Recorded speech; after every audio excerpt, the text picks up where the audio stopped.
Oh.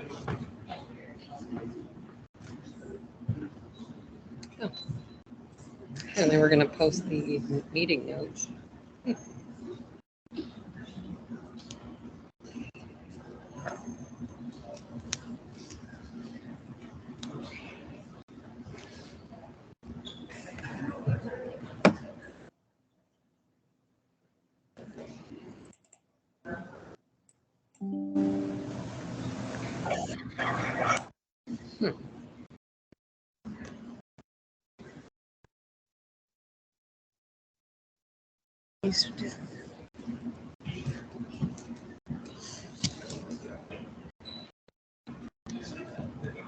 All right, good evening, everybody. Thank you for coming. And thank you to all those people online as well. It's Mike. Tonight, we're going to be going over the Lucas Attendance Area Subcommittee report. And there'll be a few things for questions. Can you hear me? Is that better now? Yes. Excellent. Okay, so we're going to first start with the agenda. We're going to follow the order and ask the questions of our committee.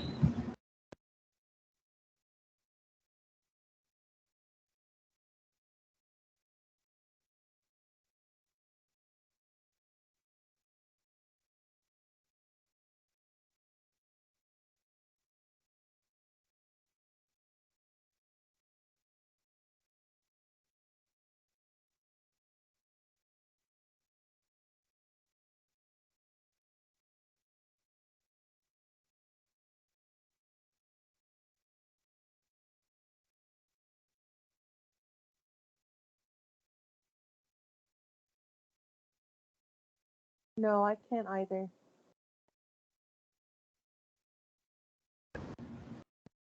So now we'll move on to the overview of the attendance area review in the initial attendance area review report. So this is presented to us and to the general public on March 1st.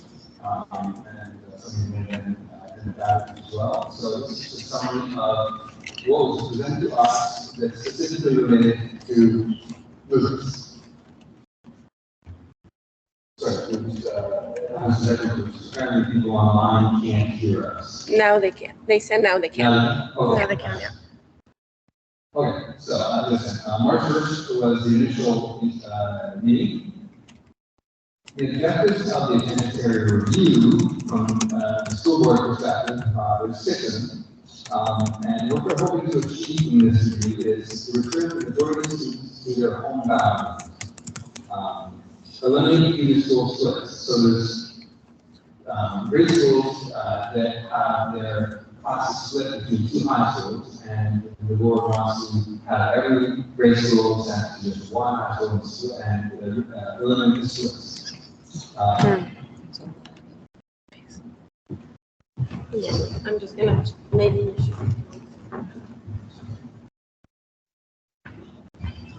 Everybody's saying they can't hear.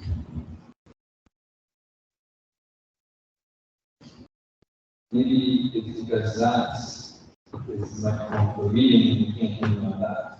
Far. So let me.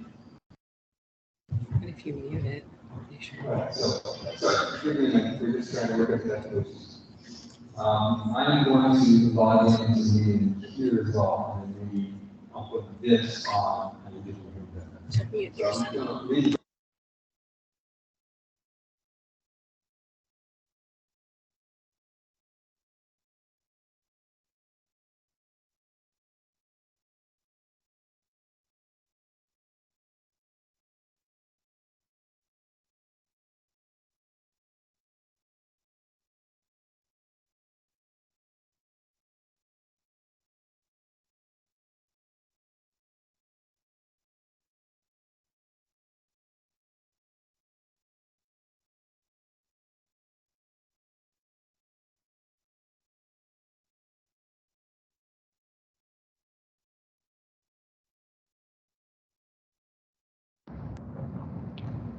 Okay.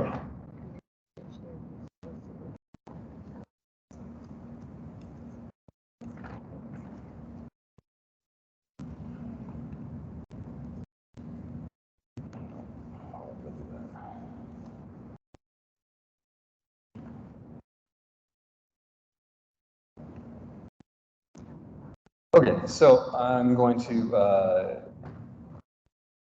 hopefully have people online being able to hear. So anybody online, can you comment? Excellent. Okay, so now hopefully everybody online and here can hear me.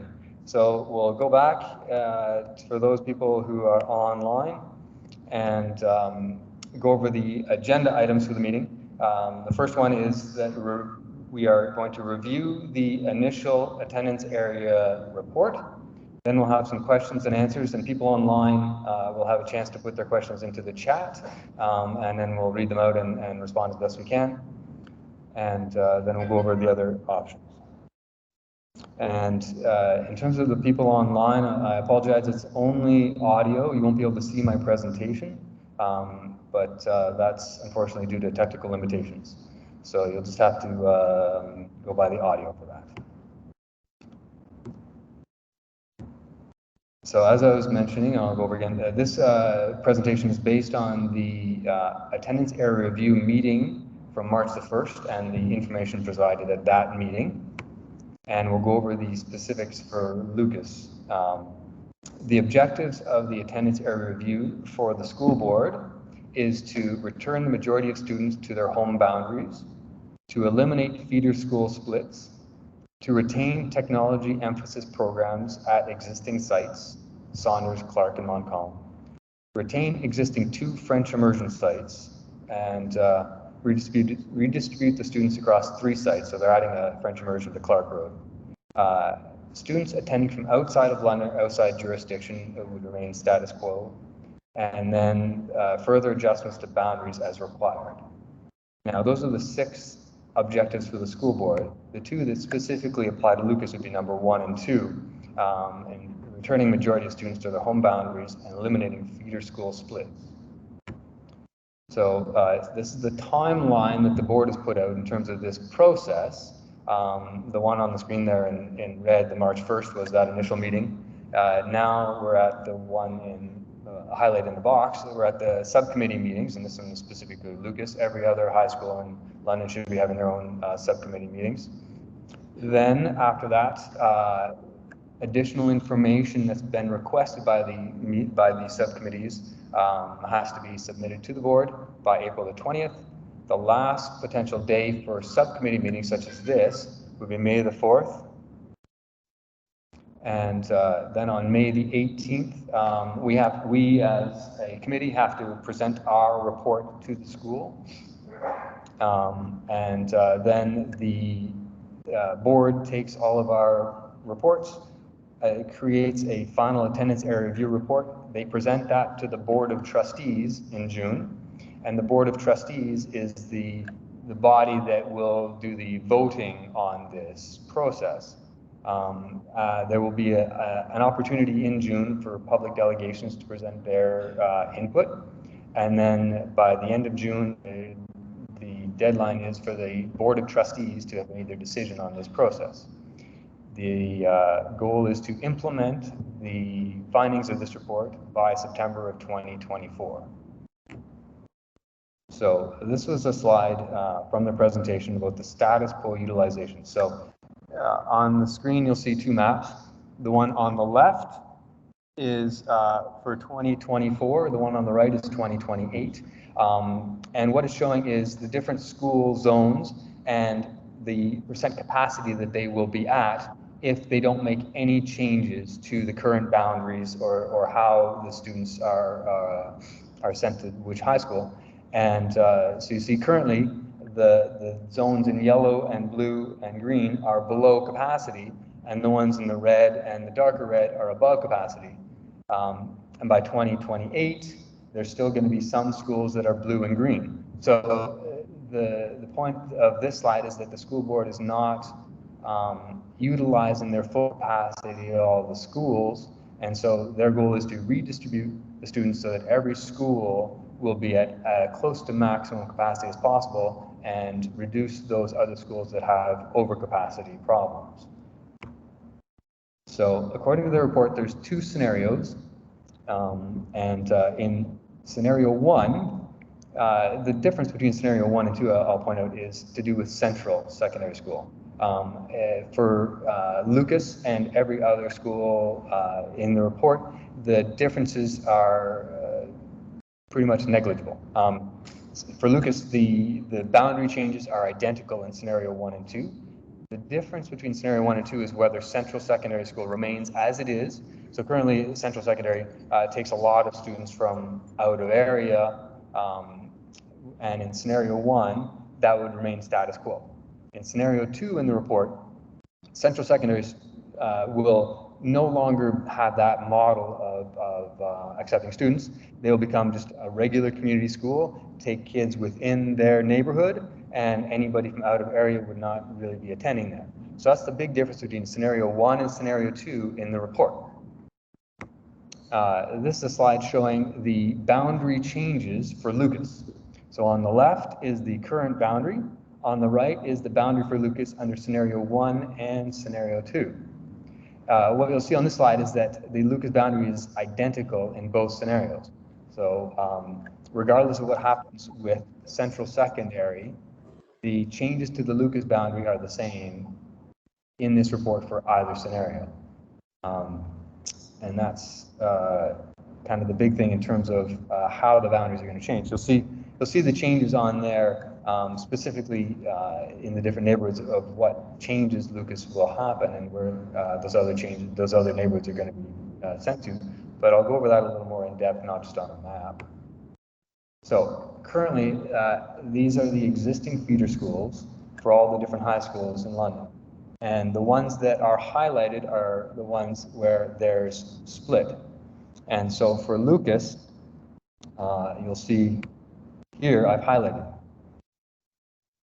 There's Cedar Hollow, Jack Chambers, and Sir Arthur Currie. Those three feeder schools are split, so they have students that go to 2 different high schools from all of those schools, and that's one of the big objectives of the board's aim of this report is to eliminate those splits. So according to this, then those schools would all be those feeder schools would all be just sent to one high school. So Cedar Hollow and Jack Chambers and Sir Arthur Currie would no longer have splits. So Cedar Hollow would all be going to one high school, Jack Chambers would all be going to only one high school, and Sir Arthur Currie would only be going to one high school. So Arthur Currie would only be going to Frederick Banting, and Cedar Hollow would only be going to Montcalm, and Jack Chambers would only be going to Lucas. So that's scenario 1, just showing again for the AB loop that the only feeder schools in scenario 1 after the changes would be Jack Chambers, Masonville, Northridge, Stony Creek, and Stony Brook. In scenario 2, if we look at Lucas again, the feeder schools are identical. So it's Jack Chambers, Masonville, Northridge, Stony Creek, and Stony Brook. So I've taken all of that information, just put it onto one slide, showing scenario 1 and scenario 2, and that the redistribution of public schools under both scenarios for Lucas are the same. This is a slide about students in the different areas that are not going to their home school. So if you look at the first chart on the left, that's HB Beale. The middle one is Central, and the one on the right is Oak Ridge. And the very first line is for Lucas. And the number of students in the Lucas area that are going to Beale is 92. For Central, the number of Lucas students that are going to Central is 139, and the number of Lucas students that are going to Oak Ridge is 21. So those are currently students who would be assigned to Lucas as their home school that are going to an out-of-area school for various reasons. So if we look at scenario 1 and scenario 2, the goal, as I was mentioning, is to return students to their home school.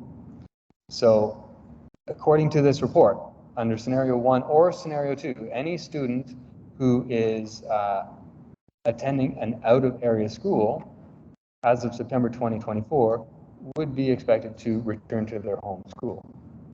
the utilizations for these two scenarios for Lucas, so this is the number of students who they anticipate would be enrolled at Lucas under scenario 1 and scenario 2. Now remember, scenario 1 is where central secondary stays the same. Scenario 2 is where central secondary becomes a neighborhood school and doesn't accept out of area kids. And so it shows what Lucas attendance would be in 2024 and 2028 under scenario 1 and scenario 2. And under scenario 1, in 2024, Lucas would have 1,515 students. Under scenario 2, it would have 1,673 students. Then under scenario 1 and 2 in 2028, Lucas would have 1,648 students. And under scenario 2, it would have 1,836 students. Now the first column there is the OTG column. That's what the the enrollment for the school was established as. So in terms of how many students they would expect if it was at 100%, and that's 1,188. So scenario 1 and 2, even though the boundaries stay the same for Lucas, there is some difference between the two in terms of how many students would be expected to be enrolled at Lucas within this within these scenarios. Now, these are just projected. These are just the school board coming up with numbers for what they think might be. These are, they can't know for sure. They can't know how many students are going to be attending their homeschool or not, or how many are going to be going to non-TVDSB, so they go to the Catholic schools, or so these are just projections. But this is what they project. So according to the area review report, this is a quote from the report. With a significant number of students attending schools in North London, additional capital is anticipated in the future in order to accommodate enrollment. So one of the big goals of this is to redistribute enrollment so that every school is going to be at or near capacity, and that will allow the board to apply for funding to build a new school.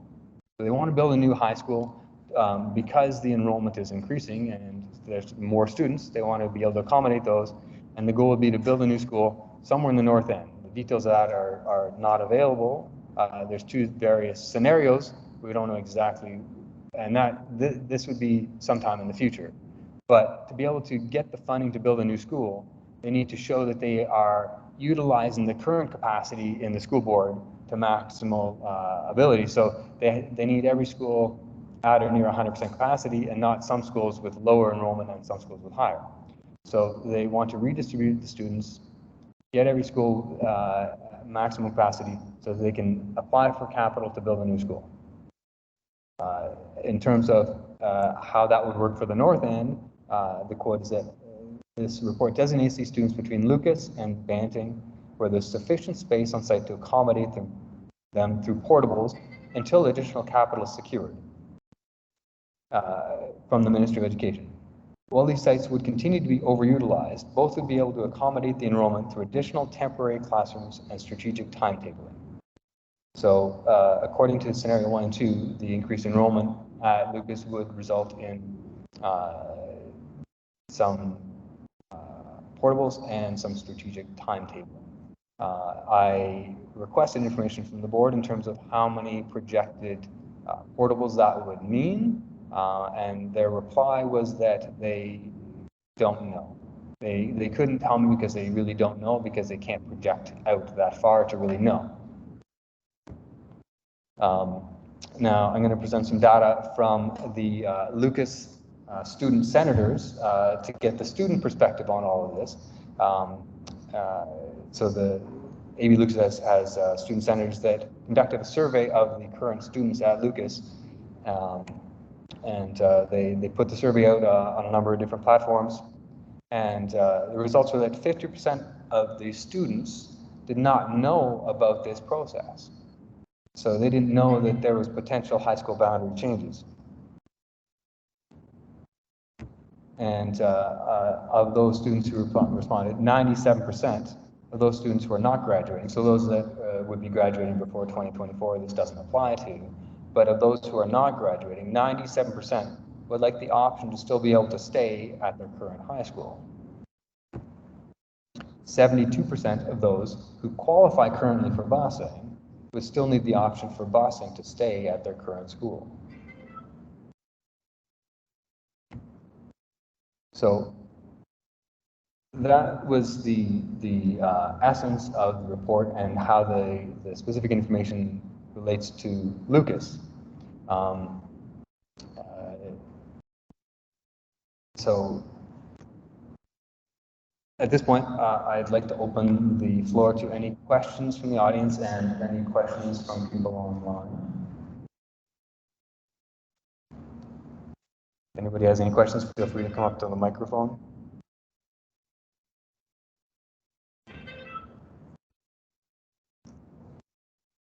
There was a comment that the people online weren't able to see the survey.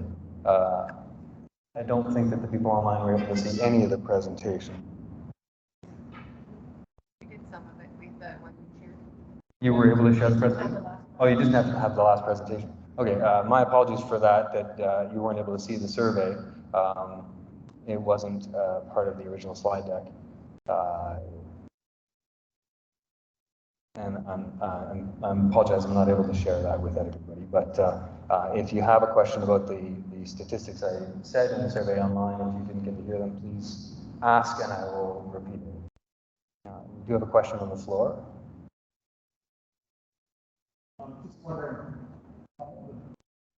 the board said they didn't know how many portables they needed to do this because they couldn't predict how many students would be enrolled. Question or comment.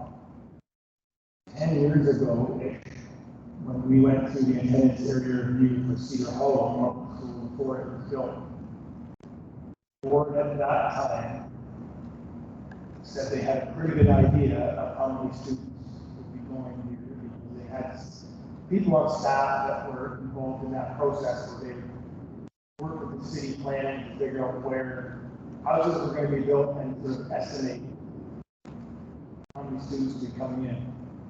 I guess the question is, and this may be something for the board, how come 10 years later we still don't know? The board still doesn't know how many students could be enrolled in Lucas. If we're still talking about attendance for Lucas 10 years after when the board knew at that time. Let me clarify. They do have their anticipated projections of attendance, but they aren't able to extrapolate to how many portables that might mean, because there are other factors such as timetabling and how many students are enrolled full-time versus doing other courses. So it's not just a matter of their projections of attendance, because they do have those numbers. Those numbers include students that currently go to Oak Ridge Central and those students become, these numbers were become. Yes. Now, under scenario 1 versus scenario 2, the numbers are because under scenario 1, the central students would be still staying at Central from the Lucas area.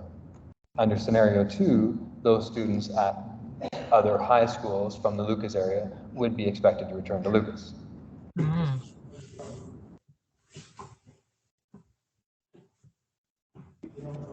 Maybe they have an idea of how many students would be going to Lucas. Why are we still talking about trying to move students around 10 years after they knew they had to move students around? They knew their enrollment was dropping at the other schools. And we're still talking about it 10 years later. Why are we not planning or working with the municipality to plan better for longer term? We're still talking about this 10 years later. And my understanding is that's what they are trying to do. They're creating these numbers with projections of what they anticipate the enrollment will be based on those factors to essentially build a new school so that they can increase enrollment. Does the board have any idea where that new school will be built in North End?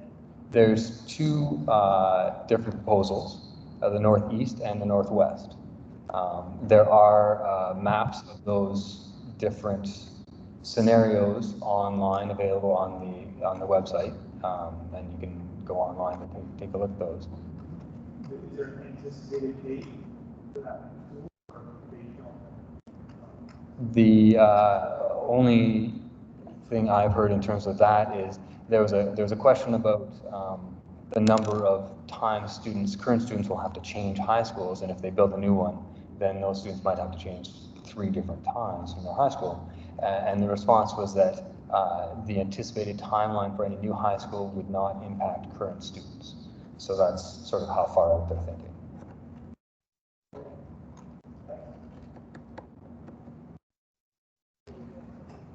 We have some. Do you want to go from there or not? Can you see it? Because you have a microphone or? Let me. I can go here. Can you hear me? Let me just see if I can join in to the chat.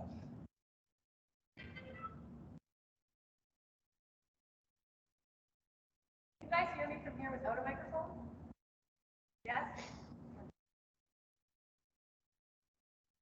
Okay, so the first question online was, does this mean if you are out of the area for Lucas and were accepted for September 2023, come September 2024, you will have no choice but to go to your feeder school? Do you have to apply each year?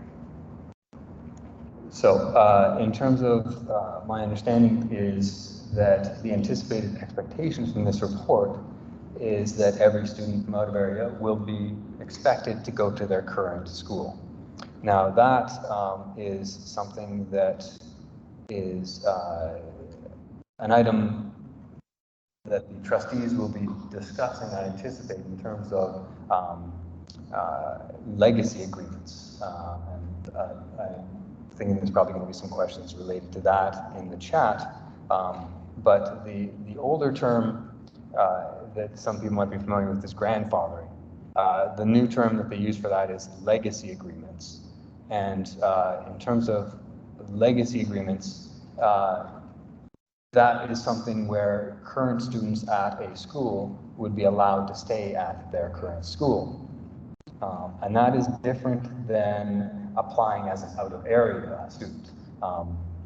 And legacy agreements would be something that the trustees would have to decide upon as their part when they are voting on and coming to an agreement about the report that's presented to them. And legacy agreements would have to be either related to attendance or registration at school, and then there's also legacy agreements for busing. So there's 2 different parts to legacy agreements. You can be told, yes, you can stay at your current school, but you won't get busing, or you can be told that you can stay at your current school and we will give you busing. So that would be a legacy agreement both for registration or attendance and for busing. But if the current report goes through as it is, every student will be expected to return to their current home school. I hope that answers the question. Sorry, we have a question on the floor? Well, it's kind of the same question, because I have a grade 8 student that was accepted out of area, and that there's not a grandfathering thing. And he's gonna have to go back to home school in the second year of high school, then why would I even send them? Right, and that. So we need to know that beforehand. And that's a very valid point. The timeline for this process is to have a decision made by the end of June, which would theoretically allow parents time to consider their options and what might happen in a year if the current school they go to is out of area and they have to transfer. If the decision is made by the end of June, then you have an option of transferring your registration for this coming September to your current home school and not having to switch.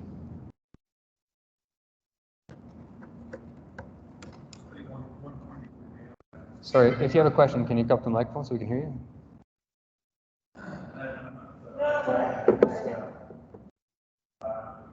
One of the things you said is for that legacy agreement to come into place, we need to get our own trustees vote for, not vote for them, present them and then vote for them.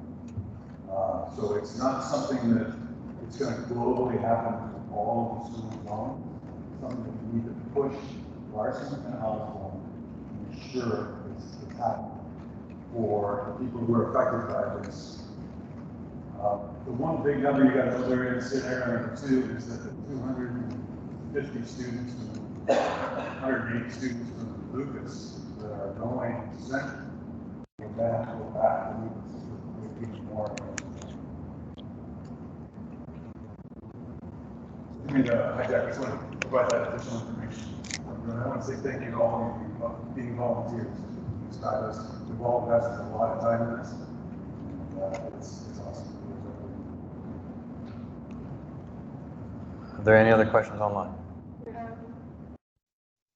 Have the students of Cedar Hollow Public School, I think it's supposed to say, being evaluated for the psychological perspective on forced to move to one of the worst rated schools such as Montcalm?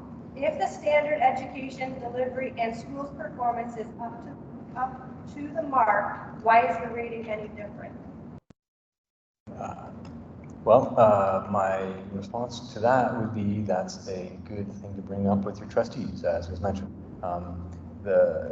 Your school's trustees and the trustees in general, all of the trustees in the board are the ones that have the final say and the final vote on this proposal.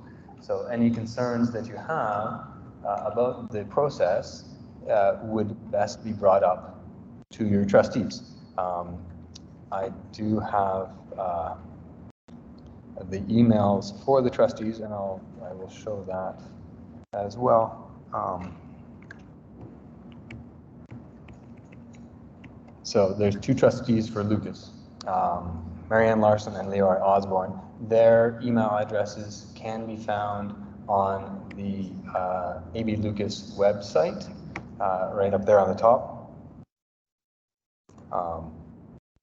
And if you email them your concerns, your questions, your hopes for how this process might turn out, that is your best option in terms of having your voice heard and influencing the final decision. So the trustees are the people who really have the final say, and they're the ones that if you have any questions, concerns, or opinions about options, email them.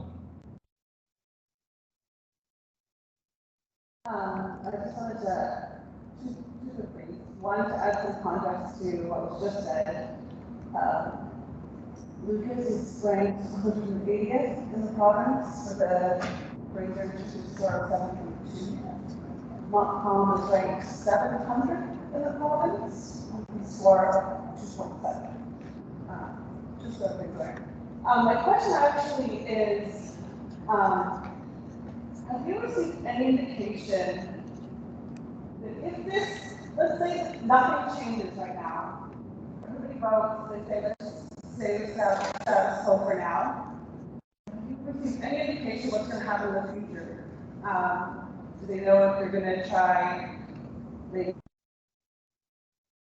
or just try again a year from now, 2 years from now? Do you guys, have you heard anything? Because I assume that we're not going to just keep it status quo forever. The current report has scenario 1 and scenario 2. Now, that being said, there are other options that that is point of emailing the trustees. So the third option would be not accepting the report, keeping things status quo.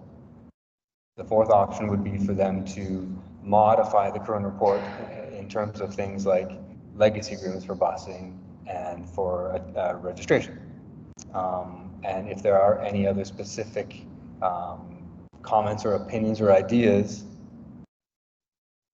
about that, then it can certainly be presented to them in an email. I was just wondering if they had said, if this No. doesn't happen, this is running back. No, the only thing they've said, no, the report, that one map that showed the status quo utilization is basically all they present in terms of the status quo. Sorry, there's just a question about online, about sharing the slides for the emails. Can somebody put those two emails in the chat? You did? Well, I want to make sure they're accurate and you would I will put that back up for everybody. Here you go. So Marianne Larson and Leora Osmond. And as I mentioned, their emails are found on the Lucas website, on the front page at the top right. They're all right there. Now, there is one other email I'm going to provide for you. It's for the volunteer committee here. And so this is an email set up specifically for this process. If you have any questions for us as a volunteer parent committee, you can send it to that email. And if you can add that email to the chat as well for people. I just added the two emails. And can you add the meetings one as well? So the first two emails are for the trustees. Please send them your comments, concerns, questions, opinions, ideas about how this might go, and alternatives, anything you want, email your trustees. If you have specific questions for us, that's the meetings 235 email you can send to. Question on the floor. That's actually a great segue into what I was going to ask about. Just in explaining this, I don't fully understand the function of the parent volunteer committee. I just want to understand a little bit better because I just heard you say that we should be reaching out to counselors and whatnot. Is this like if we were to email that email address, for instance, what would you do with the info? Because I assume that you have access or like people are approaching you about concerns that they have, or you're compiling those and presenting them kind of like as a collective to the, like how does that part of this committee function? Yeah, no, excellent question. Yeah, can you repeat the question? Yeah, I'm going to repeat that question. So the question was, what as we as a committee are doing with the information and anything that's sent to the committee email, what are we doing with that? So all the concerns and questions that are brought up tonight in person and online are being recorded. We as a committee are compiling a report for the Lucas community with the specific concerns that have been raised or specific concerns to this part of their report. And so anything to do with that is brought up at this meeting, is brought up in the emails, gets compiled into a report we submit to the board, and then they take all of the different, each high school has their own subcommittee, they take all of those and include those into the report presented to the trustees.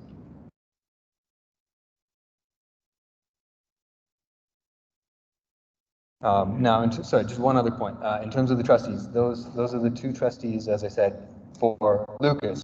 There are a bunch of other trustees, and the final decision rests with all of the trustees. So if you have a specific concern or opinion that relates to the report in general, or not just to Lucas, you feel free to email as many trustees as you want to. All of their emails are on the TVDSB website. Sorry, another question on the floor? You were saying about middle high school. My understanding of reading the reports is that students that feel that it's not actually, that students coming from out of area, that's a unique school, unique programs, and will not be relocated back to their zone. When I went through the details, it said that the exception was Beale. Right, yeah, Beale does have specific programs, and if students are attending Beale for those specific programs, then I believe that you are correct. They would stay there for that. So if they're not in one of those programs, or say they started in one of those programs and then they're no longer in the program, saying to be returned back to their home school? That would be the expectation according to the report, yes. The report just said that Beale was an exception altogether, that's what I thought. And you may be correct on that. I don't know every detail about the report, so. Who should I contact to get clarity on that? Then one of these? Take it away and get back to you. Right? There is on the website, there is a place where you can post questions, and they do reply. So if you go onto the TVDSB LAAR website, there's a question and answer spot, And if you post your question there, when it has, if it's a specific question like that where there's an answer, they will answer it. There's, last count, there was over 100 questions posted there and they have replied to them all. So that would probably be your best point. There's another question on the floor. Hi. In all the information you're going to be presenting to the board or trustees, have you seen the information that you got from Cedar Hall, all the parents, the hundreds of parents that got together to create the slideshow and the data behind that? I have seen it briefly, but my suggestion would be to submit that to those 3 emails, the trustees and to the committee email, and we can include that in the report that we send back. All right, I would. Yeah, please.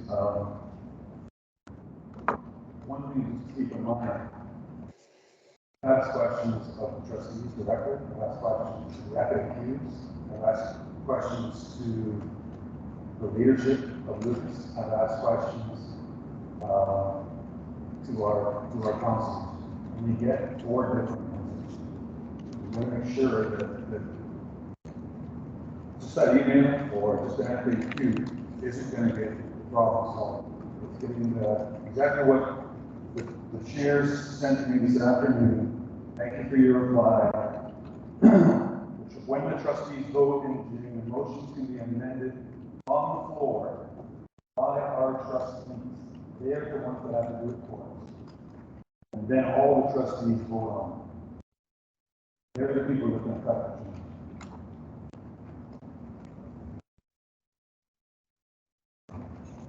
Another question from the floor. If I understand it correctly, there's only 2 scenarios that the Board of Trustees are voting on. Is that correct? There are 2 scenarios that are being presented to them, yes. According to the initial report. Now, everything that gets discussed at all of these committee meetings gets submitted and is included, but the initial report as to the 2 scenarios, yes. Okay. Looking at the 2 scenarios that were out there for Lucas specifically, there was no delta on what if it remains the same. Correct. So what's the delta if it remains the same? They don't have a number for the status quo for the 2028-2029 year. So I can't give you any information specifically about that. For the 2024-2025 year, the first year of the report, they do have numbers related to that. And specifically for scenario 1, it's 1515 at Lucas. For scenario 2, it's 1,673. For status quo, it's 1,623. So scenario 1 and scenario 2 compared to the status quo, there's about 50 students different in 2024. Sir, could you bring that back up? I don't know the status quo. So the status quo is 1,623 students at Lucas if they make no changes in 2024. Okay. Scenario 2 is 1,673, so 50 students more than the status quo. Wasn't scenario 1 the status quo that was reallocating students and bringing students? Scenario 1 and scenario 2 are both relocating everybody except for Central.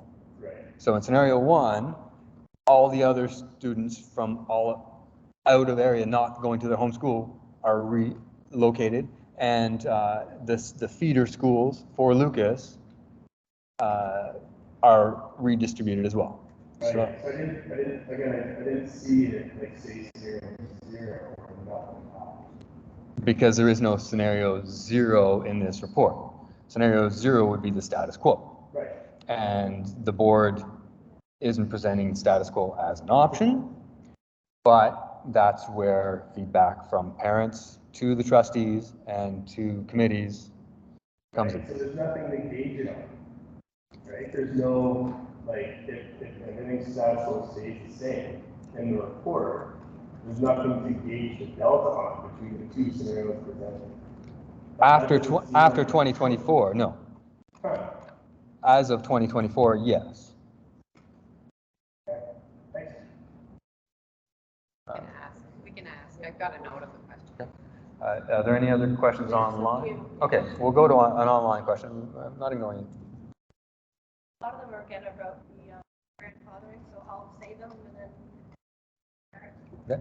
Why are they making everyone attend Lucas if there are more portables required? Are they not going to grandfather any kids if they are already at a school and the boundary changes? So again, that I will put a plug in for emailing your trustees about your concerns about legacy agreements for attendance and busing, because that's really how the word gets out and how this report, as it is currently written, might be adjusted or modified. For the new Northeast High School, is there a time frame of when it's fully built and when to accept its first group of students? I do not have an answer to that, apart from what I already mentioned, that the anticipated time frame would be past any current students enrolled in high school. But after that, I don't have a time frame. There's another one that says, just for the subcommittee, can you please make sure you address the need for a comprehensive legacy arrangement, including current students, siblings, and busing? We can certainly absolutely put that in as the recommendations.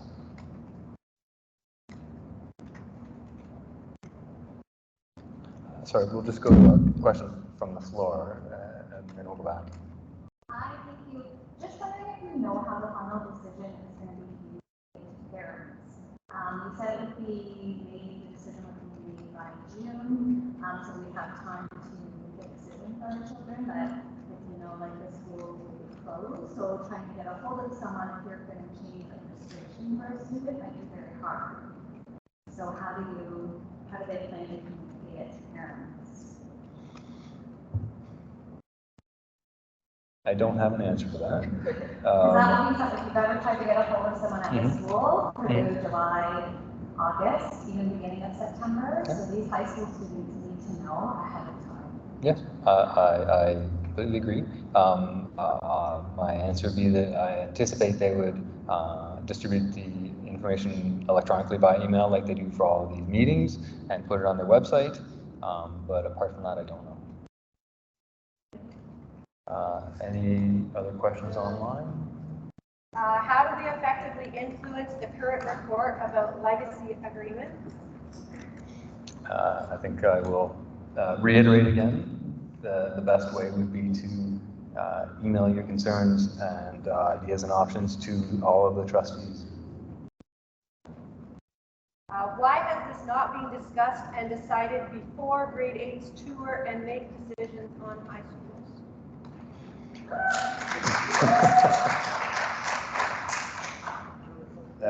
It's a valid question, and I don't have an answer to that because we all got involved in this process very recently. Question from the floor. Hi there. In an effort to maybe help you with your report, I'm a little bit confused by the numbers being used. Those are the ones prepared from the initial board report, correct? Those are exactly that. The OTG, correct me if I'm wrong, that's what the school should normally operate at, correct? Yes. 1,138 students at AD Lucas Secondary. Can you tell me what the current enrollment at Lucas is for this academic year? I cannot. I'm not sure if Mr. Bullis would know. The answer was 1480-ish. 1480-ish. So we're ultimately projecting a 30 student increase for next year. And if we could go back to that chart, so 30 students at a 1400, 0.2%, something like that. I'm just trying to wrap my head around the numbers on how your report might read that really it's speculation, it's truly speculation. I think it's self-serving numbers. For the board, I think, just full clarity, my kids are at Cedar Hollow. One is supposed to be here as early as September, and the other one probably will never be coming here. These numbers hold true, and she'll be projected to go somewhere else. We had a meeting about a month ago, and the numbers were still presented. The numbers are good, but I think something we need to say in your report is, if we look at a 40-80 number, or a 1480 number to a 1515 number, last time I checked, that's only 35 students, which is ultimately 1 to 2 portables. So I think there's some misunderstanding of the numbers. I understand that it's got to be system-wide.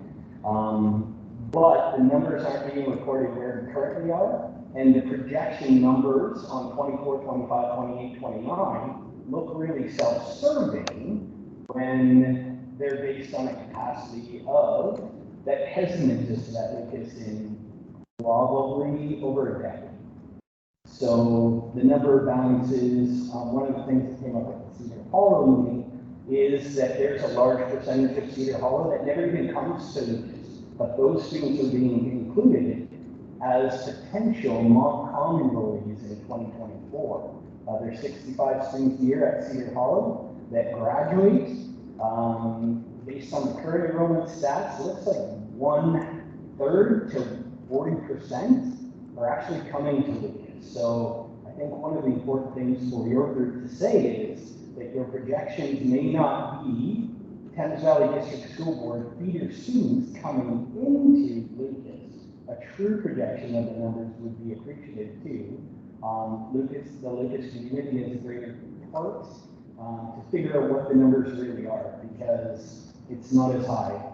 Cedar Hollow splits into Medway, currently splits into Lucas, and there's a larger percentage of that graduating class, of 60 people that are actually going directly to MTS.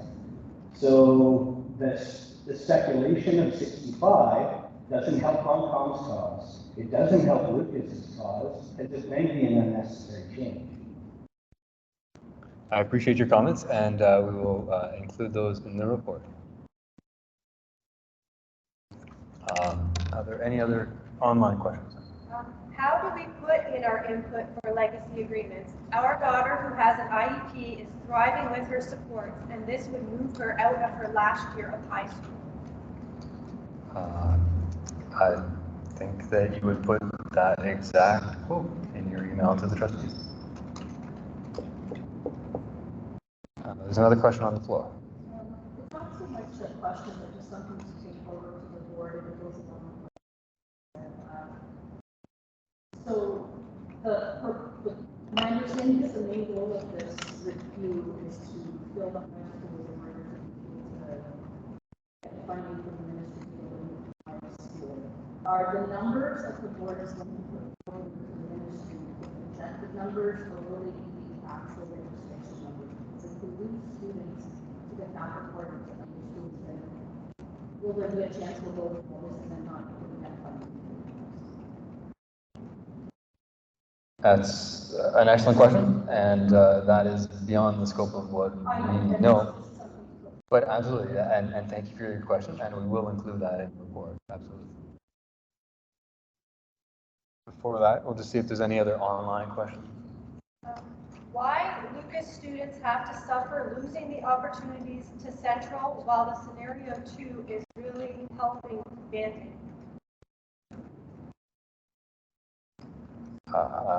I don't hear a question, but it's a comment, and as with everything else, we will include that in the report. Anything else online? Just to advise where they can find this report online. I'm not sure. I think that if they're referring to the attendance area review report, that is on the website. Again, tvdsb.ca/LAAR. If you go on there, all of the information about the report and the actual report and the presentation that my slides were taken from are all there. Now, we can probably go online for the people online and share a screen and show them where that is. I can't share my screen, but I can show everybody here where that is. If you want to, can you do that? Like, I'll show everybody here where that is, and then if you want to, okay, we'll see if we can show everybody online where that is as well. But for the people here, how do we?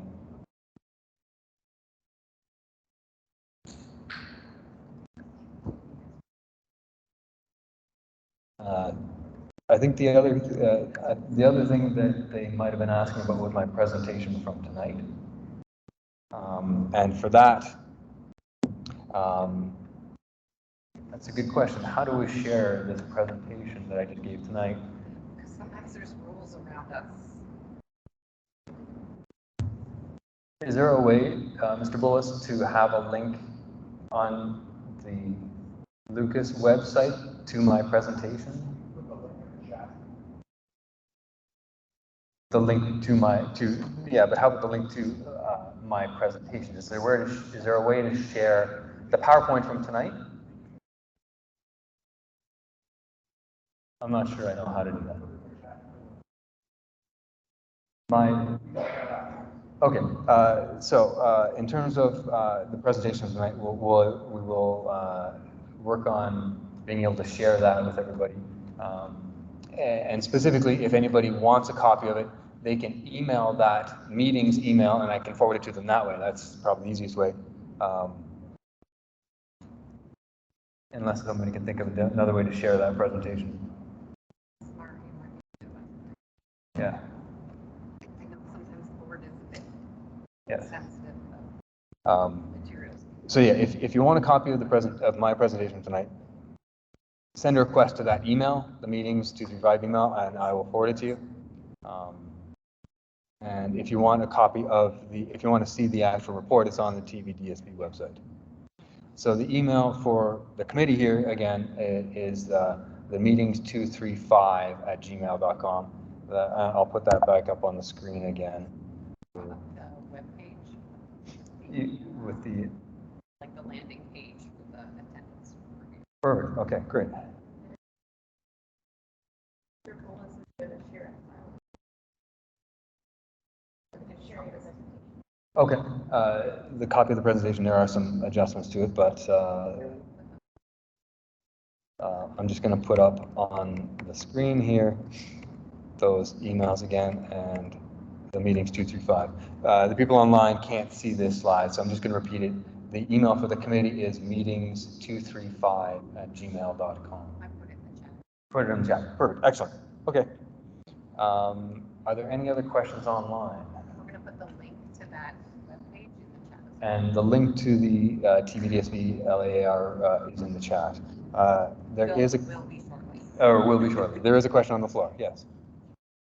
So do you know if the school board is aware that the students that are being affected now with this boundary change were also affected with the Cedar Hollow, Stony Creek boundary change? So not only did they get that impact and have to switch schools in public school, but now they're being told they have to switch schools in high school again. And not only in between that, but they have to deal with COVID and the effects of them going into university. I can't speak to, yeah. Thank you for your comment. I appreciate it. I can't speak to whether they're aware of that, but that again will be included in our report, and thank you for your comment. Question on the floor, yes. My question relates to Central High School. The portion of the presentation hasn't dealt with Central, but I'm guessing that probably Lucas's catchment sends the most kids to Central. I don't know if I'm right about that. But it seems like on the receiving end, if that's no longer happening, there will be more than 10% of the school capacity coming back currently. So it's significant on both in terms of the access to Central and the influx of students from that. So I'm wondering whether or not this school's feedback shouldn't be wide enough to encompass an opinion on scenario 1 versus scenario 2, because they're not really the same for Lucas, because they'll be getting a lot of kids back and a lot of kids will have the door closed to having other options. I completely agree. The numbers that you're asking about are on that slide there. In terms of how many students from Lucas go to Central, according to this, it's 139. But you're right, scenario 1 versus scenario 2 does have an impact on Lucas specifically, and your comments will be included in the report. Question from the floor. In the report created from the board that talks about safety of the students walking from Cedar Hall down Highbury to Montcalm? Any mention of concern from the board? In the report presented to us? Yeah, or anything that you talked to, or anybody that the board you talked to, or? Not specifically, no. But if that is a concern of yours, emailing the trustees would be an excellent. Any other questions online?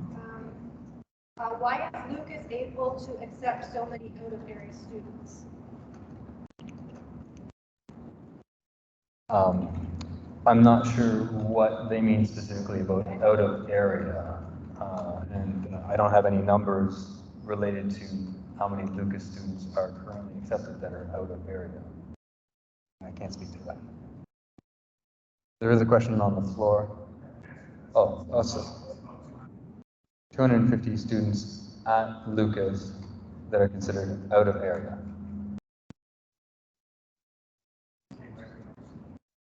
Okay. Another question on the floor? My son is now grade 9, and he already created his plan for the next 3 years in this school. And we moved to Singapore 1 year ago because of this school. And the question is why creating this stressful situation not only for students, but also for parents. Some of the students are sensitive to the change. Why don't you think about students? I appreciate your comments, and we will include those as well.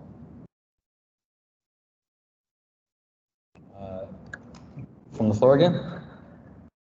The one number that we informally got through a parent survey that is important, I think, for you guys to know, the fact that how many students from Cedar Hollow this graduate year are going to Montcalm? What do you think that number is? I have no idea. 0. Last year, 4. So people that are being affected by this, the students, the 35 plus students a year that had expected to go to Lucas, they won't be going to Montcalm.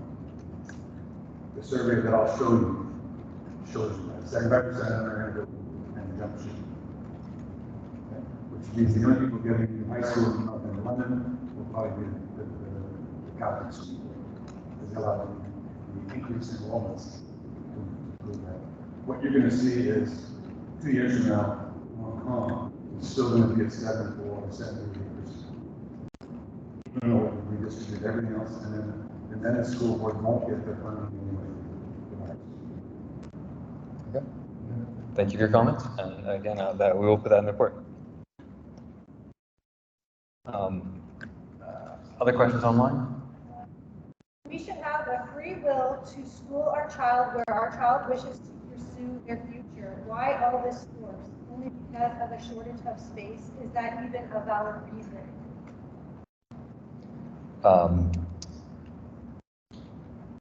My response to that would be that the school board's purpose of this is to redistribute students so that they can apply for funding for building schools. That sort of is the impetus for this whole report.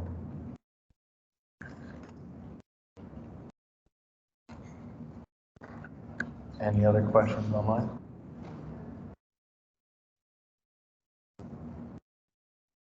A comment.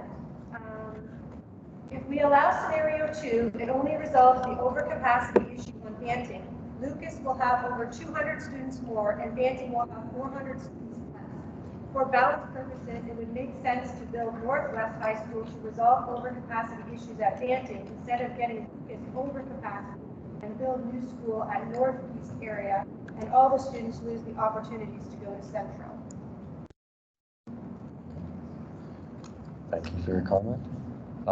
There was a comment online about the possible outcomes for the trustees to decide on this report. As we have discussed, the options for the trustees when they come to vote on it would be to provide a legacy agreement for registration and busing, which is something that you can contact your trustees about. The option the trustees would have would be to say no to the report and keep the status quo. The other option would be to accept proposal 1 or proposal 2, and as it is written, and students would be redistributed to their home schools.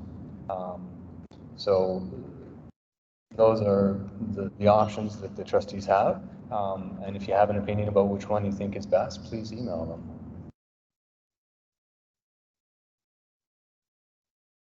Question on the floor. The trustees invited to come to this meeting tonight? Yes, they absolutely were. I invited the trustees from Lucas to come, but Tuesday nights is school board meeting night, so they weren't able to attend. But yes, the invitation was extended to them. Yeah.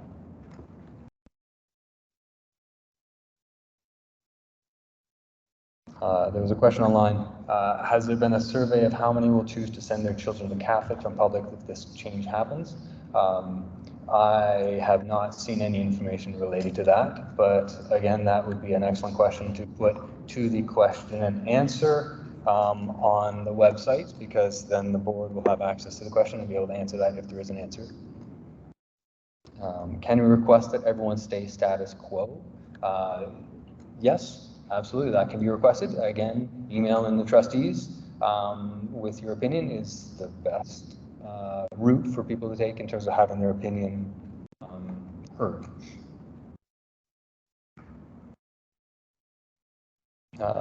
Moving Cedar Hollow students to Medway would be more of a fair trade compared to moving to Montcalm. Is this a possibility? That is not something explored in the report, but again, any opinions or ideas about options, absolutely send them to the trustees, because that's where the final decision is going to be made, and these comments will be included in our report as well. Question from the floor. I'm not sure who was first. A couple questions. I have written trustees more than once. They are also pushing back, saying to reach out here. So there's going to be a little bit of that going back and forth. Just like, okay. So I will continue to write them, but they keep writing back saying we kind of do attendance area review. Another concern I have is that it doesn't involve all of Cedar Hollow, all of Cedar Hollow. I don't have kids in high school, and I've got 3 young class. And those people at Cedar Hollow, some of them don't even know it's existing. There's no notice or notification, timely. I would take that back to the board. I think that even the kids in kindergarten would want to know, or could want to know. Hopefully they have their new school and they won't be affected. The question, does the board know what's happening with the area? Are they building homes on where that, there used to be like a psych hospital on Highbury? Mm-hmm. What's happening there and where those students will go? Are they considered that at all? I don't know if you know. I don't know the answer, but I do recall that question was asked in the question and answer page. And so if you want to go onto that and find where that question was addressed, there might be an answer there. And then lastly, my comment was I was going to create move to Cedar Hollow, and the legacy agreement did not include at that time or us. Just for the record. No problem. So the point about that last comment about legacy agreements are that there's various components to a legacy agreement. One would be attendance or registration at school. The other would be busing. And then the final point would be possibly considering siblings. And again, those would be all good points that we'll include in the report, and that would be worthwhile emailing to the trustees. Yes. this is more of a statement, a question, I would say. It seems like this process has been purposely, ill-communicated and it's just convoluted generally. It seems like, we were last minute, we're asked to get volunteers to the art committee, it's hard to do, the deadline was, 8 a.m. the next morning, and then thank you for your time and volunteering and getting on this committee. And it was presented that this committee would bring forward all of our, interests and collective, and this is how we voice, what we want to say, and you guys present it to the board. But then the board, the trustees on the board are saying, oh, yeah, go to them, and you guys are saying, no, you go to the trustees directly. And then I do have to say, when we did invite the trustees to the meeting that some of the Cedar Hollow community had at Margaret's Church, both of the Lucas trustees came to me, which was great. And when we asked them how can we most effectively communicate our concerns, our questions, everything that's being brought up here, they both, again, it wasn't very straightforward. It was like, well, talk to the art committee and then email, just email us. But then when we do email, like Ivan said, you just hit this form response and just sit back. So I guess this is just like me venting to say that this doesn't seem like a very effective process, and I would like that to be included in the report. How do we get more information in the report? We did a survey as well, as Ivan referred to, and I would like those outcomes to be included in this report. Will we get to see the report before it's submitted, or how do we ensure that our concerns are properly represented going forward?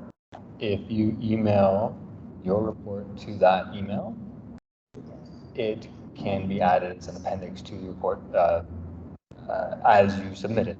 So it won't be, so in terms of having your concerns addressed, they will be directly implemented into the report. So there's no concern in terms of it being adjusted or modified anyway, it'll be included. So we did send the survey results to our 3 trustees. Mm-hmm. And I guess those are only 2 of the voting 12 trustees. Is that correct? Even though this is only affects they're our trustees in this area for Lucas. Right. How can we affect or influence the decisions of the other trustees? Would they read the report that you provide in this area and they can vote on that as well, right? So how do we influence them? Send emails to them. Every trustee's email is included on the website, so you can absolutely email every trustee. Okay, and also the feedback we got from Trustee Leroy, he was saying that the only thing that kind of outside of eyes light up for was when we said specifically that the survey result that said, what was it, 69% of the people, if this change happens, will instead of go to Lucas, Montcalm, or they'll be going to Mother Teresa, to the Catholic school board, so the tax dollars will be out of this board and into the Catholic. And so, Leroy's eyes kind of lit up like, oh, well, that's shocking. And I think that really, that obviously doesn't help us sort out in any way, shape, or form. We're not going to get numbers going to any of their high schools to help with their cause of, applying for an additional high school. So I think if you want to spam all the trustees, that's probably one of the points to really hang on to, that, you're going to be out of the public board and into Catholic, and your tax dollars go.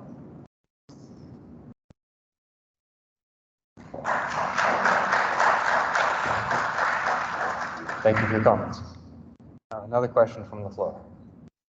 I don't know anything about students from outside London coming into high schools, but I heard you say that one of the key objectives was to leave that status quo for students that are coming out from outside of London. I just wondered if the report could reflect perhaps some consideration to sending students that are being given special access to London high schools maybe be directed towards the ones that need enrollment. Excellent comment, thank you.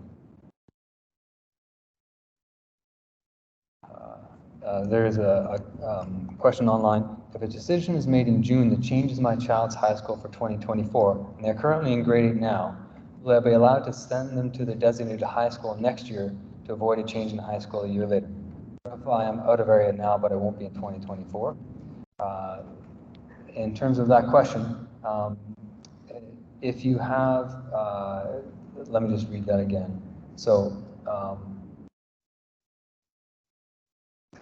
the question is, if you change your registration for this coming September, so that you don't have to change again in a year, if the decision is made by June, according to the timeline, that does give parents an opportunity to consider which school their child is registered for this coming September, and if that registration is going to mean you have to change, then you can reconsider which high school you're going to be sending your child to for this coming September to avoid possibly having to change in a year.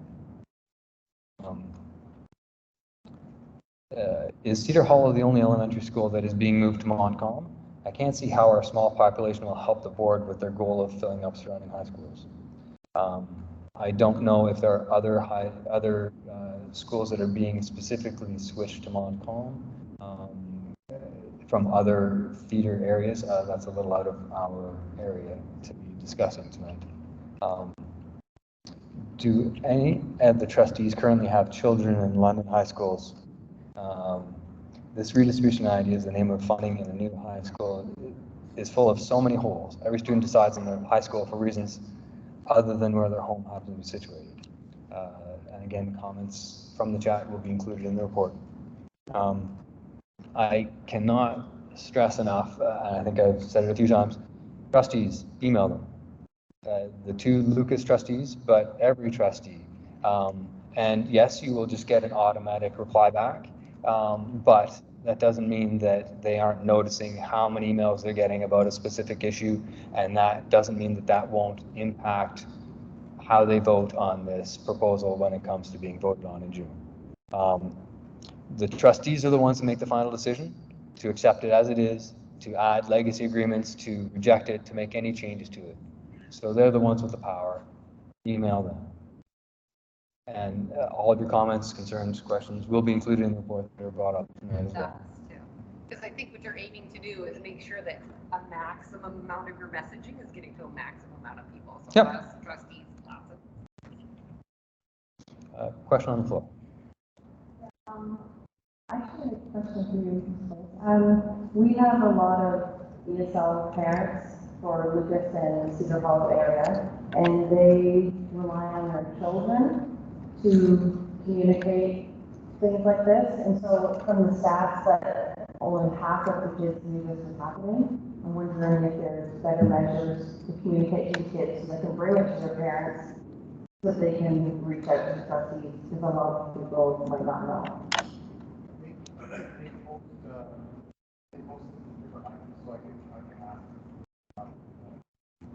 Yeah, I'm just thinking even, because I don't know if all the kids read the Viking newsletter, like is there a way to announce it to the school or to work harder to make sure, like only half the kids knowing doesn't seem like it's being shared in enough ways that it's reaching students. This is pretty huge.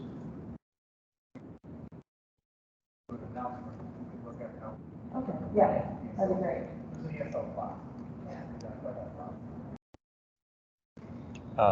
One other comment, there was a question that I read out earlier that I'm not sure I know the complete answer to about being able to attend a school this coming September if it's out of area so that you avoid having to switch in a year. The other involved parties would be principals of certain schools. So if you have a question specifically related to that, reach out to the principal of the school that you are looking at switching your child to, and they might be able to help you with that. I agree. No, I don't mean in terms of voting. I mean in terms of just information about applying for out of area and whether schools are accepting them and how that process works. Out of area is year to year. Have to apply every single year. Traditionally, over the past, I'm not sure, 5 or 6 years, Lucas is only accepting grade 9 out of area students. grade 10, 11, or 12. And there was a question here that somebody else also asked, how will we know if when a decision is made or not made? Again, I don't know specifically, but I'm assuming that it'll be on their website and that they will be distributing emails to everybody. Question from the floor. Thank you for volunteering. I'm not yet. I guess it's going to be coming to Lucas, hopefully, in the fall. And I guess my question is more for you. We're talking about, I'm concerned about capacity. And beyond the topic of adding portables, are you going to have the resources to support this influx of students? And you may not have that answer, but it's a concern. I hear rumblings about crowded hallways here already. What additional supports will the school have to, again, to address the influx of students that are going to be coming here? So we are over capacity. That's why we're all here. This is over capacity. So the board and the ministry funds based on FTE, which is full-time equivalent. So we have 800 students. This is how much money we get. We have 1,600 students. We get twice as much money, right? And the supports go with that. PAs, SST teachers, guidance staff, all that. Basically, the kids are going over to be like the money goes where the kids need. So if 1,000 kids went to Walmart, we would hire a whole bunch more teachers, a whole bunch more. Well, they would hire teachers would transfer over to Walmart, and PAs would be moving over, and guidance staff would be moving over. So as a Thames Valley employee, they distribute as they do. Sorry, just for the people online, they weren't able to hear your answer. Would you be able to just speak into the microphone just for that one answer? Yeah.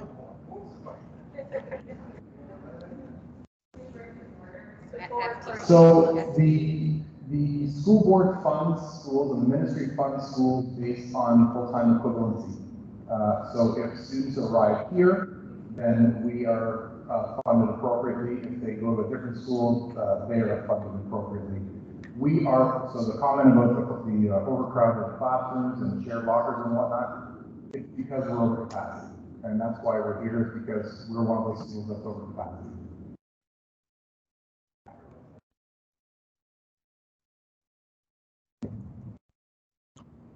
Another question from the floor. I think mine is more of a statement. I was wondering if there are any considerations given to recruiting more traditional forms of media to kind of maybe highlight what's going on here, because I've been to some of the meetings, and what I'm hearing from the trustees, there's only 2 of us. There's so much of them, but the emphasis seems to be more on abdicating their own responsibility, but focusing, saying it's only 2 of us, and there's 12 or 10 of them. Can you include in the report, not in the report, but can we consider maybe trying to share our story with maybe traditional media to see if the weight of public opinion will have any bearing on this? Because I can tell you these people are not listening to us. We as a committee have no additional access to any media that you wouldn't as an individual as well. So it's not our mandate to bring this to the media, but well, maybe, you know, my question is to the people in the audience. Maybe that's where we need to look, a more guerrilla style tactic, because these people are not going to listen, and the only way they're going to hear is banging them really hard. So that would be my suggestion. Thank you. Thank you for your comment. Were there any questions online that I missed? Not really. There were No. comments. Okay. If there aren't any other questions from the floor, then I think we can adjourn the meeting. But let me just mention again, the email, and I'll put it up once more. The email for us as a committee, oh.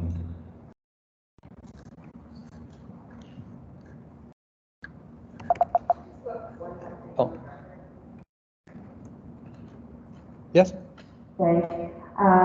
Many of us who don't have kids in high school yet just got the second round of notice of this meeting as somebody realized that the kids who are looking to go to high school in the coming years, that was a stakeholder as well. I just wanted to reinforce that that is an important stakeholder and encourage that continued line of communication to stay open for those of us who still have elementary school.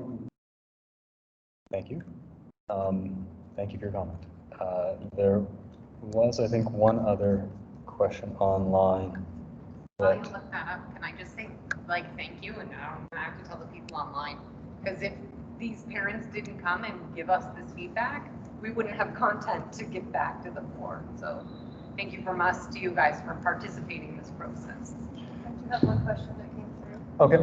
It says, why is it not part of this process that the trustees be a part of these meetings? The board has a list of how this should work, and this should be part of it. Thank you for the comment, yes. As I said, the trustees were invited, and they will be available via email for all of your questions.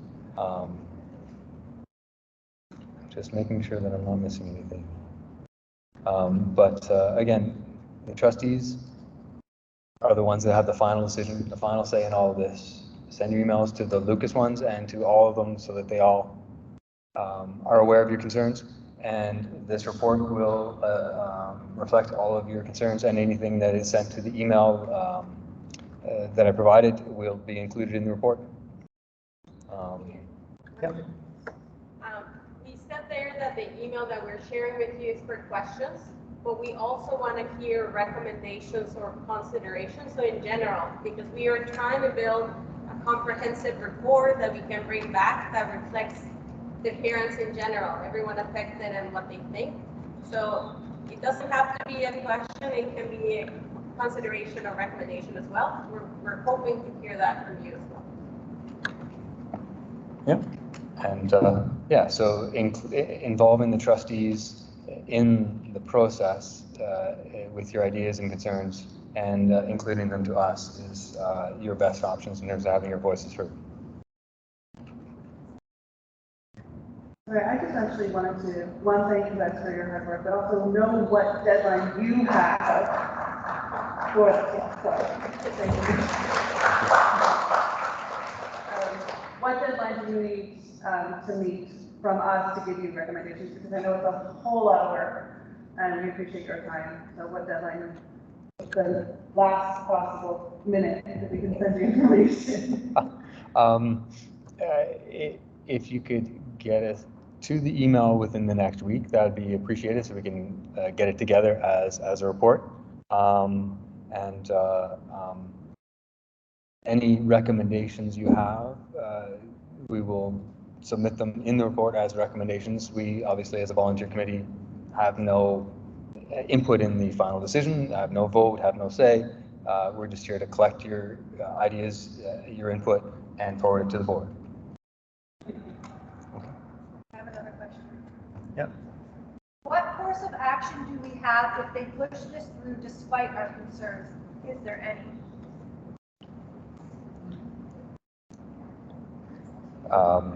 I don't have an answer to that. I guess that's a good question to ask the trustees, because I don't know what the course of action would be if this report is put through and you don't agree with it. I have no idea, I'm sorry. What's that? Sure. I don't introduce myself yet. My name's Ivan Walker. I'm a Season Hall resident. Probably one of the newbiest neighbors there. I appreciate the wonderful comments about moving in a year ago, and And then exactly the same way. The answer to the question is if the board goes ahead and does this anyway, and you want to challenge it, it has to be a legal challenge, or somewhere between $15,000 and $30,000, and you have to challenge them procedurally. The fact that they haven't communicated, in fact, they've communicated incredibly poorly for this whole thing. They haven't reached out to the right number of people. They've been cryptic, and they've given you different answers and wrong answers. The way to do it is to group and do a challenge. But it's going to take time. It'll be a lot less expensive than moving house, but we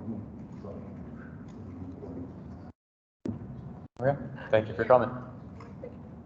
Another quick thing that was part of our takeaway is whether we need, like, are there questions or anything that has not been answered from this meeting where we might need to have another meeting with you?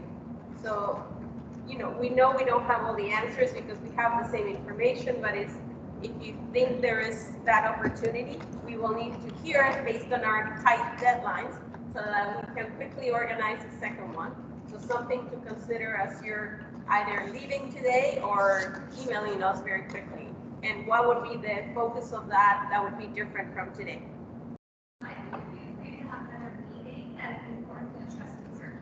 That could be the reason. Yeah.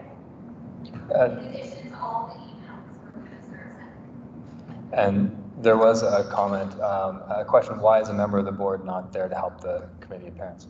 And as I mentioned, we did invite the trustees, but they weren't able to attend tonight because they're at a school board meeting.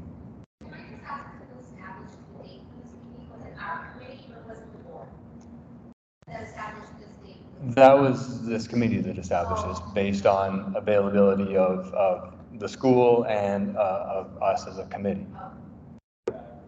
Another question from the floor. I'm assuming that the area that's being built up on Edge Valley, south of the river, that's zoned for Montcalm, correct? Sorry, can you repeat that? The area that's being built, with all the medium density and all the condos that are going up south of the river on Edge Valley, is that area not zoned for Montcalm already? I'm sorry, I don't know the answer to that. Aren't all those kids going to go to Montcalm and fill up the numbers? Would that not increase the board's chances of getting enrollment and for a new school? There's a lot of buildings that are going up right now. There's a lot of homes that are going to be up in the next year or two that's going to increase the population of Montcalm naturally.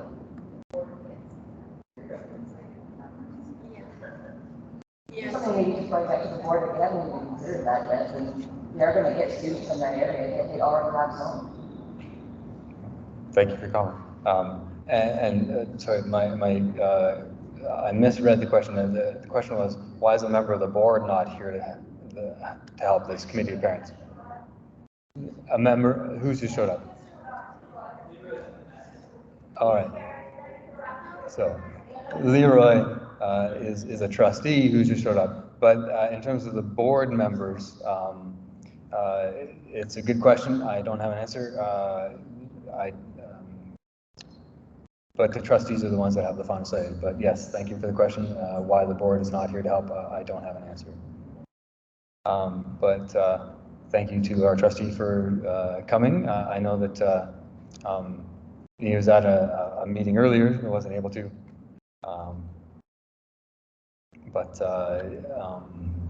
He'll be have access to the report and to all of your questions and concerns.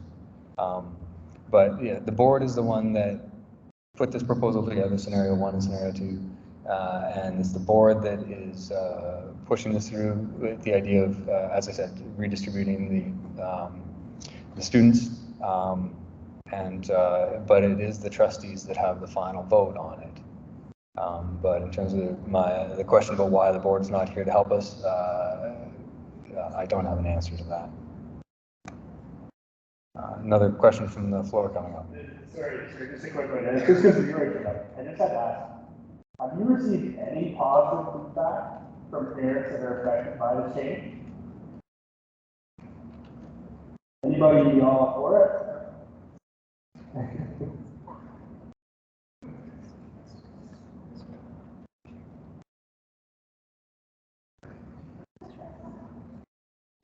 Good evening, everyone. In terms of the process, we do listen, we do read your emails. In terms of emailing us and emailing the website, keeping in mind that myself and trustee Larson, we cover 5 wards. So we're getting a number of emails all the time. And so to make sure that your concerns that you're presenting stays fresh. Sorry to interrupt. Yeah. There's just a comment. Can we have you maybe move to this microphone just because Sure. the people online can't hear?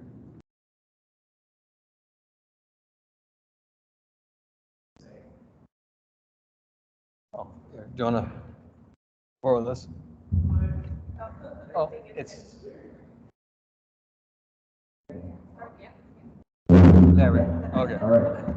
So I was saying before, in terms of addressing the board of trustees, it is helpful to email us, to email the website that was mentioned earlier, just to make sure that all of your information is captured into the aggregated report that the entire board of trustees will receive. So as I was saying before, we may not be able to always respond immediately, but we will. We do cover, myself and Trustee Larson, cover 5 wards, so we are getting different types of concerns and similar concerns from families across the district. So it's not that we're ignoring you. It's basically we're just in an investigative stage where we're accumulating information and getting a full understanding in terms of the concerns that are coming from folks like yourself. In terms of the question earlier, which I guess I was trying to avoid. Some folks have expressed that it is not a concern for them, but what has come forward most of the time is having a choice. And so we hear that.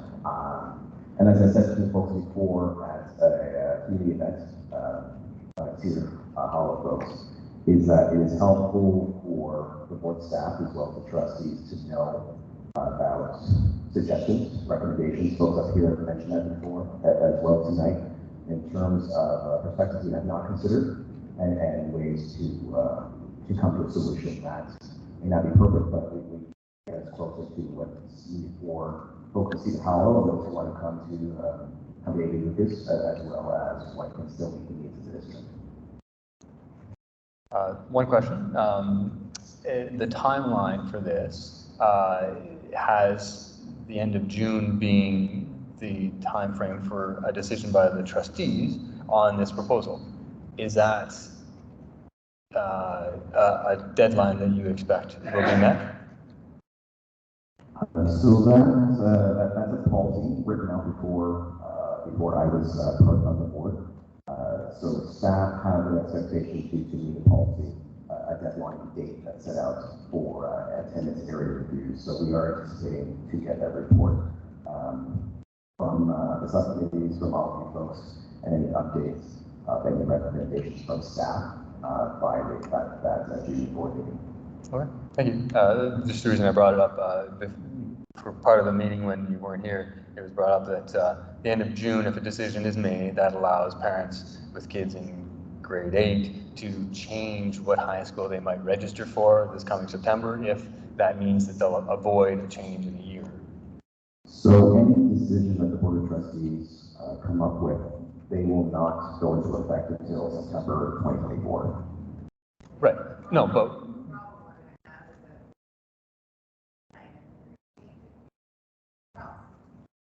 and that is part of hearing from you folks that that's problematic in terms of the process and in terms of where your concerns are at and making sure that is kept in the forefront for us.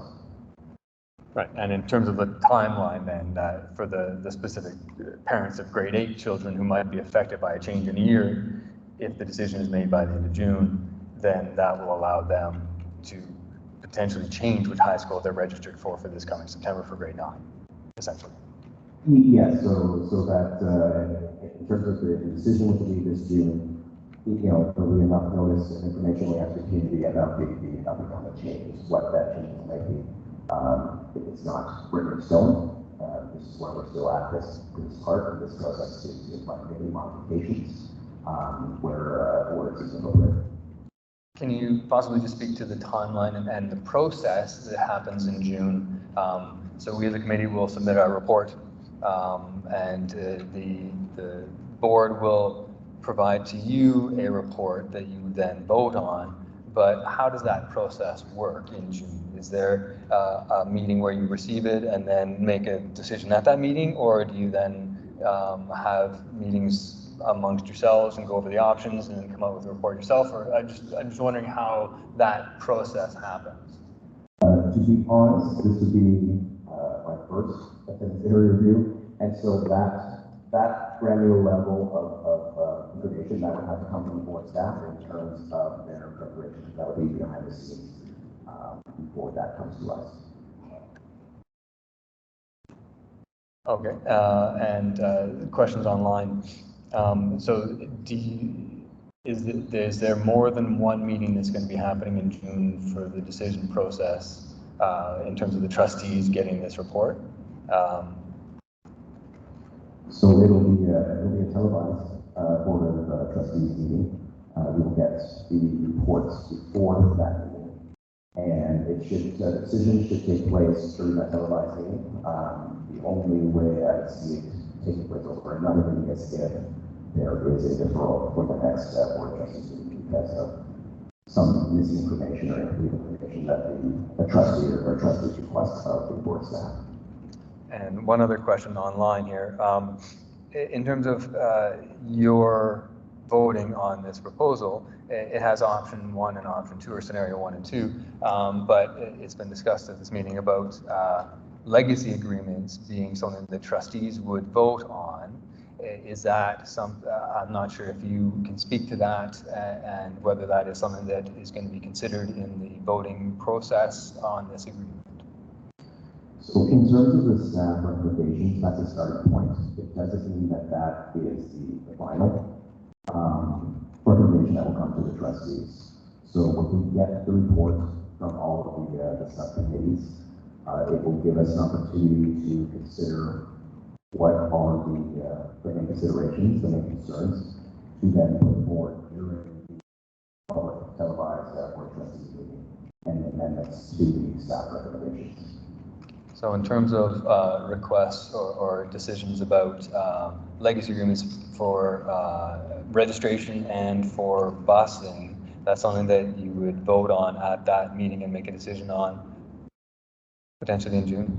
Yes, so any recommendations that are, any amendments to the staff recommendations can be done there and then televised, that folks can see the process unfold and then know where the outcome of the recommendations from the staff. And the amendments, such as requests for legacy agreements for busing and registration, would come from reports such as this that we send back to the board, and then they change their report that they present to you? Or can you at that meeting take what they present to you and say, well, we're going to add a legacy agreement even if it hasn't been written in the report?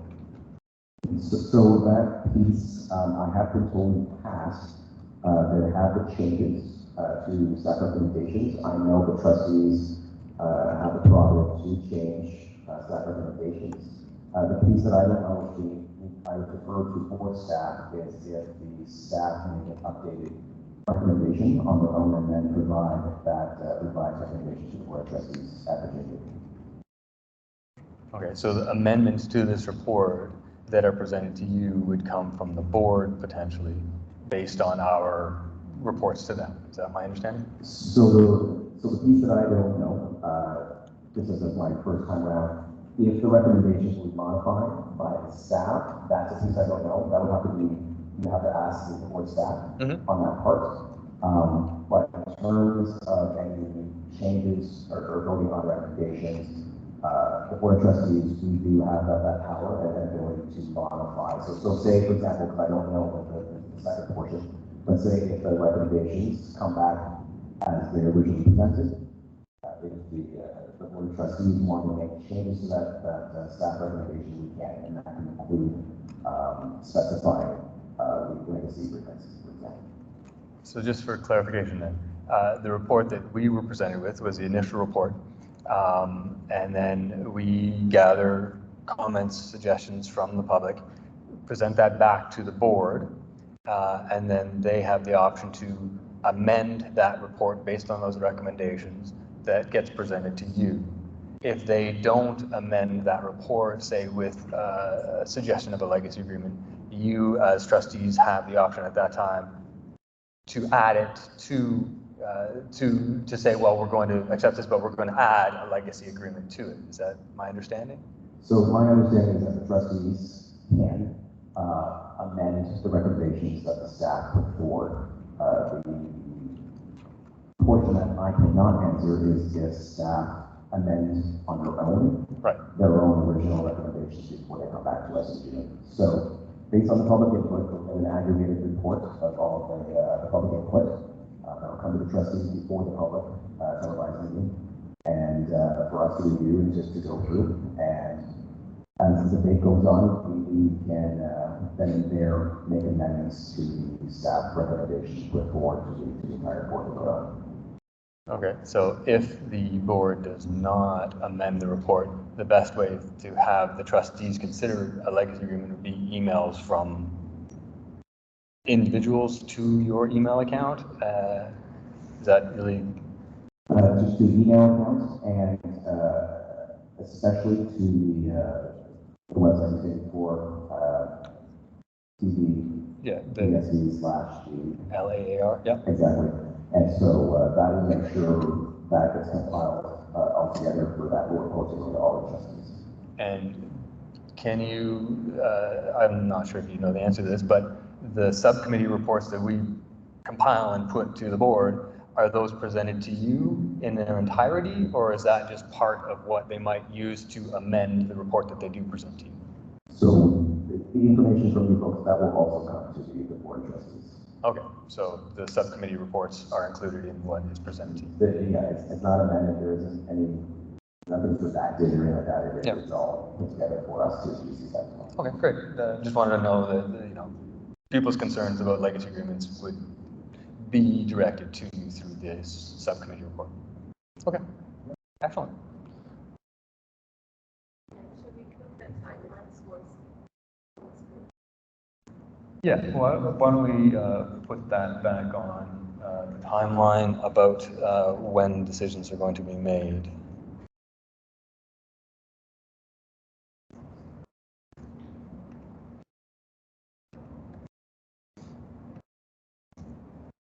So this was the timeline presented to us in terms of when all of this is going to happen. And as I said, the one outlined in red there is where we're at right now with the subcommittee meetings. And then we take our report, presented to the board, or submitted to the board. And then as we heard that our subcommittee report will be added to their initial report, presented to the trustees for their voting on.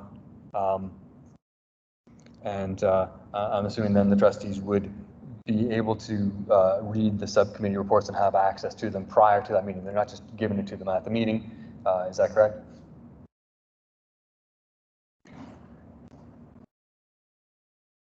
I don't know the exact specifics of the timeline, so that would be more operational in terms of how the staff will roll that out, but we will get that in advance of the board meeting. Right, you'll get the initial report and all of the subcommittee reports as they were submitted to the board. Yes. Okay.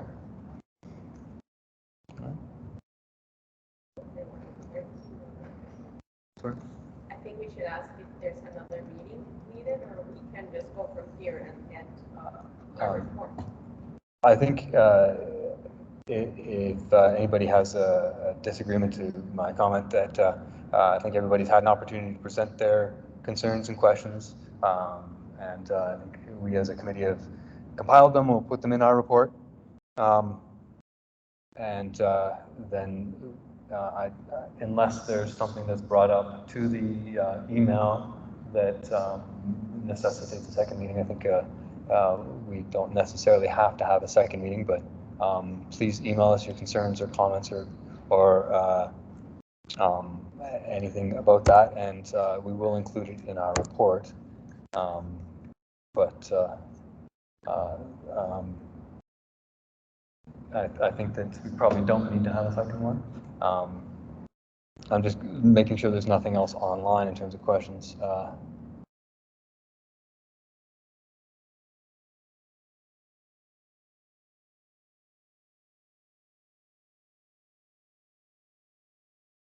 There's a question, with all due respect, how can the trustees decide this in one meeting? Is it only one meeting?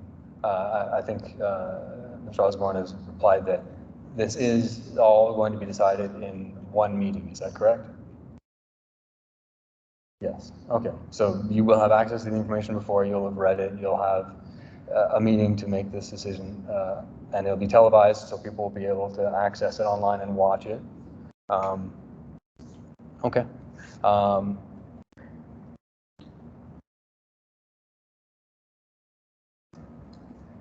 And the question here, oh, sorry, go ahead.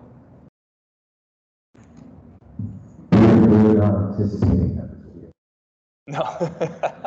So we're anticipating several public applications and presentations, and a lot of waiting from the community at the actual meeting, in addition to the reports that we'll get beforehand. All right. Well, thank you for coming to this meeting. We really do appreciate it. Your input has, I think, helped clarify the process and what's going to happen here. Is this, the meeting in June, is it going to be, is that the only item on the agenda? Just because I know these board meetings go long, and this is a very serious thing that might take a lot of discussion. Do you know if that meeting is specifically just for this decision, or is it added to a regular board meeting in addition?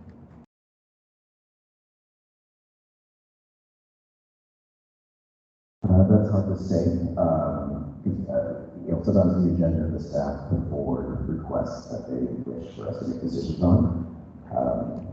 We had board meetings that take in 3 and 4 hours, and again, if it goes to a certain time, a trustee can make a request for it to be continued for the next meeting. If the discussion amongst the board of trustees warrants it, and folks are not fully decided at that one meeting, they can, it's our prerogative to request a continuation of the matter. Right. Yeah. This is a very serious concern. A lot of parents are, invested in the outcome, and obviously we want to make sure that you have the proper time to decide that. I'm just wondering. I'm not sure that I asked it properly. The meeting in June, is that the only agenda item? Yeah, I would not know what the agenda items would be. It is happening in June, so that would be the end of the school year. So in terms of decision making, that would be kind of the board trustees, it kind of drastically drops off during the successive months.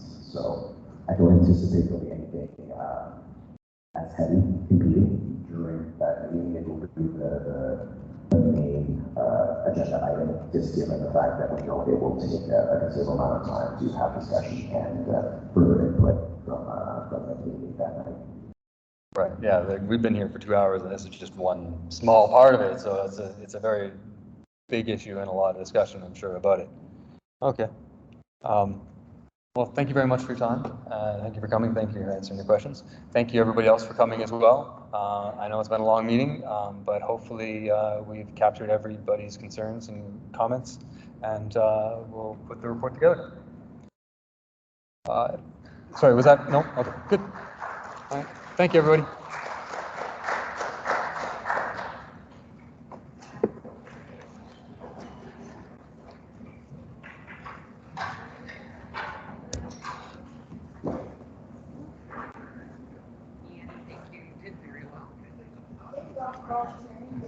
That's no fun spot, just kind of going to take questions on behalf of some place that you don't work for or represent the scenario. So thank you for doing that. I know that's too late to me.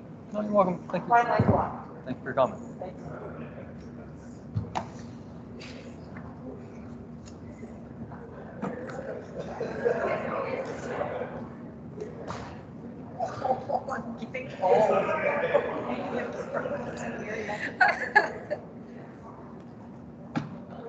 It's kind of a rip-off because I'm 47. I'm still breaking out and my hips hurt. I still have pimples. That's all. It's not fair. Thank you. So it's an easy area. This stays, that's the. What? There's band tomorrow. There's band tomorrow. That can be there? It's gonna stay because right after band, Ooh. I only know because I chauffeur.